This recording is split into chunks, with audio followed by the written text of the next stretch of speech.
نحمد و نصلی علی رسولہ الکریم اما بعد۔ بغیر وضو کے موبائل کی سکرین سے قرآن کو چھونا کیسے ہے،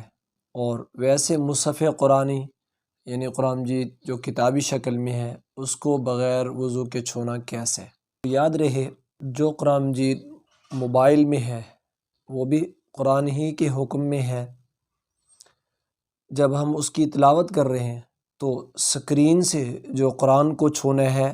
اس کا وہی حکم ہے جو ہم دوسری شکل میں قرآن کو چھوتے ہیں، یعنی بغیر وضو بغیر غسل کے اس کو ہاتھ نہیں لگا سکتے۔ البتہ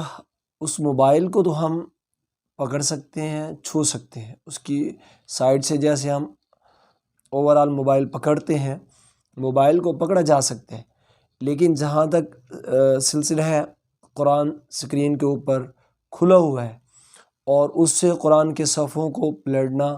اور اس کو چھونا، اس سکرین کو چھونا، تو اس کے لیے وہی قرآن ہی کا حکم ہے۔ تو یہاں پر طہارت ظاہری اور باطنی سے پاک ہونا ضروری ہے۔ اس قرآن کو چھونے کے لیے بھی کوئی ہاتھ پہ ظاہری نجاست بھی نہیں لگی ہونی چاہیے، اور باطنی نجاست سے مراد یہ ہے کہ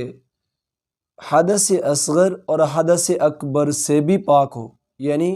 بغیر غسل کے بھی نہ ہو اور بغیر وضو کے بھی نہ ہو، بلکہ وضو کے ساتھ اور غسل کی پاکی کے ساتھ جو ہے نا وہ اس سکرین کو چھو سکتے ہیں اور اس کو ہاتھ لگا سکتے ہیں۔ جس طرح کہ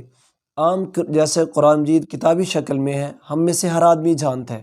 کہ اس کو بغیر وضو کے بغیر غسل کے ہاتھ نہیں لگایا جا سکتا، وہاں پہ بھی نجاست ظاہری اور باطنی سے پاک ہونا ضروری ہے۔ ظاہری نجاست بھی ہاتھ پہ کوئی نہیں لگی ہونی چاہیے، اور اس کے ساتھ ساتھ باطنی نجاست یعنی بغیر وضو کے بھی نہ ہو اور بغیر غسل کے بھی نہ ہو، بلکہ ہر طرح سے پاک ہو۔ تو جس طرح قرآن کو چھو سکتے ہیں طہارت کے ساتھ چھونا چاہیے، اسی طرح یہاں بھی موبائل سے جو قرآن ہم تلاوت کر رہے ہیں اور موبائل کی سکرین کو جب قرآن اس پر کھلا ہوا ہے اس کو چھونا چاہ رہے ہیں تو اس کے لیے بھی طہارت ضروری ہے۔